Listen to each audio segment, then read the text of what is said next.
Hello guys, welcome to my another blog. আর আজকের ব্লগে আমি তোমাদের 25শে বৈশাখ উপলক্ষে আমার স্টুডেন্টদের সাথে কাটানো কিছু মুহূর্ত এবং তাদেরকে আমি কিভাবে কি পারফরমেন্স করলাম সেটাই তোমাদের সাথে আজকে শেয়ার করব। তো ফার্স্টে ওরা আমার কাছে টিউশন পড়তে এসেছে, তো আমি প্রথমে ওদেরকে পড়াগুলো কমপ্লিট করে দিতে বলেছি। যেহেতু আমি সেরম বেশি কিছু করাবো না, তাই বলেছি যে আগে সবাই পড়াটা কমপ্লিট করে নাও, তারপরে আমরা 25শে বৈশাখ উপলক্ষে রবীন্দ্রনাথের কিছু মেমোরিজ তাজা করব, মানে তাজা করব বলতে মেমোরিজগুলোকে রিওপেন করব। তো এদিকে সাথী আর ওইদিকে তনু ছিল, তো ওরা পড়া করছিল, আর তার সাথে এদিকে ছিল জয়দীপ আর দীপক। তো সবাই মিলে পড়া করছে। আমি বললাম ফার্স্ট পড়াটা কমপ্লিট হয়ে যাক, তারপর তোমাদেরকে ড্রয়িং করাবো। তো এদিকে ওরা ড্রয়িং করতে শুরু করে দিয়েছে, যে যার মতো ড্রয়িং করছে। আমি বলেছি তোমরা যেরম যে ড্রয়িং পারবে করো, 25শে বৈশাখ উপলক্ষে করতে বলেছি। তো ঋদ্ধি শুনে ঋদ্ধিও বললো যে আমিও করবো পিসিমণি। তো আমি বললাম অবশ্যই করতে পারো, তুমি আসলেই হবে।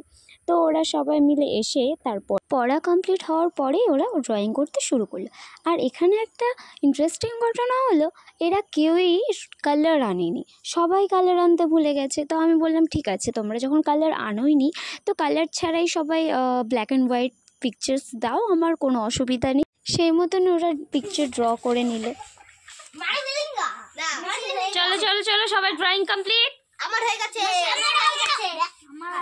মাসি আমার হয়েছে। ওকে ওকে ওকে, তো এদের দুজনের হয়নি, এদের দুজনেরটা কমপ্লিট হয়ে যাক তারপরে, ঠিক আছে? হয়ে গেছে, হয়ে গেছে। আচ্ছা, জয়দীপের তো এখনো হয়নি। আমার নাম রূপ সরকার। আমি ছাড়া বলতে যাবো। আমরা চাষ করে লিখেছেন রবীন্দ্রনাথ ঠাকুর। আমরা চাষ করে আনতে মাঠে মাঠে বেলা কাটে, সকালে সন্ধ্যে রোদ্র বৃষ্টি পড়ে, বাসায় বনে পাতা মারে, বাতাস ওঠে ভরে ভরে চাষের মাটির গন্ধে।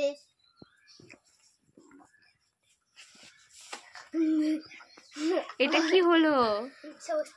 সবুজ প্রাণী গানের লেখা, রেখায় রেখায় দায়রে দেখা, মাতের কোন তরুণ কবি নিত্য দুরুল ছন্দে। ধানের শীষে পুলক ছুটে, সকল ধরা হেসে উঠে, অঘ্রাণের এই সোনার রোদ্রে পূর্ণিমারে চন্দ্রে। কে লিখেছে সেটা তো বলে গেলি না। রবীন্দ্রনাথ ঠাকুর। যাও এবার বলো। ওয়েট ওয়েট ওয়েট, নিজের নাম বলতে হবে। কি ছড়া বলছো? ছড়ার কবিকে? কবি? হ্যাঁ, কে লিখেছে? মাথা থেকে হাতটা সরাও। নাম কি? রবীন্দ্রনাথ ঠাকুর। হ্যাঁ, তোমার নাম কই বললা? নমস্কার দিয়ে নাম বলতে হয়। নমস্কার, নমস্কার, আমার নাম দীপক বর্মন। আমি একটা ছোড়া বলবো। ছোড়ার নাম ছুটি। লিখেছেন রবীন্দ্রনাথ ঠাকুর। হ্যাঁ, তারপরে পকেটে হাত ঢুকাই না। মেঘের কুলে রোদ হেসেছে, বাদল গেছে ছুটি। আজ আমাদের ছুটি, ও ভাই আজ আমাদের ছুটি। কি করে আজ ভেবে না পাই, পথ হারিয়ে কোন বনে যাই, কোন বনে যে ছুটে বেড়ায় ছেলের জুটি। আজ আমাদের ছুটি, ও ভাই আজ আমাদের ছুটি। ঠিক আছে, চলো আসো। হ্যাঁ বলো। আমার নাম ঋদ্ধি। আমি একটা ছড়া বলবো। বলো। স্টার্ট হয়ে গেছে। স্টার্ট হয়ে গেছে, বলো। তার মধ্যে বিল বহু উজ্জ্বলা, হাঁসগুলো বিজে করা হয় চিল, ওকে চেয়ে থেকে বক চিল উড়ে চলে, মাঝে কাজ চুপ করে পড়ে চলে।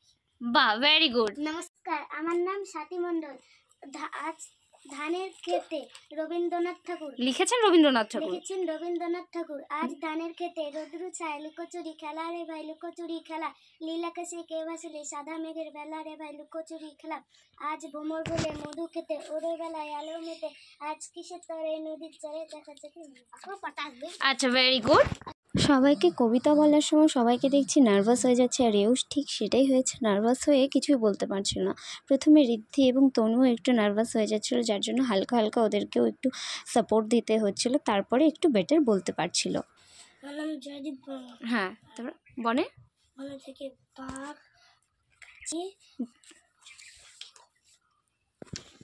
বল। থেকে পাখি, মাছ, জলে থেকে মাছ, ফল। আবার বলো, লাইনটা কি বললো? ডালে ফল। হ্যাঁ, পাখি পাখি পাখি পরে পাখা পাখা পাখা মেলে ওরে জোরে বলো। পাখা বলে এই দেখো সবাই আমার পা ধরে বসে আছে। ছাড়ো পা ছাড়ো। আরে দিছাই যাবে তনু তনু রিদ্ধি ছাড় ছাড় ছাড় পা ধরে। সবাই ছুটি পেয়ে যা ও পা ধরে বসে থাক। হ্যাঁ থাকুক বসে। আর কালকে সবাই আসবি, কালকে সবার ছবি দেখে কে কি পাবে না পাবে কালকে দেবো, ঠিক আছে? ঠিক আছে ঠিক আছে হ্যাঁ, তো আজকে আমাদের এতটুকুই প্রোগ্রাম করালাম এবং রিদ্ধির গিফটের জন্য আমার পা ধরেছিল। যাই হোক, এইভাবেই ফানি ইনসিডেন্টের মধ্যে দিয়ে আমাদের ছোট্ট অনুষ্ঠানটা শেষ করলাম। দেখা হচ্ছে আবার নেক্সট ব্লগে।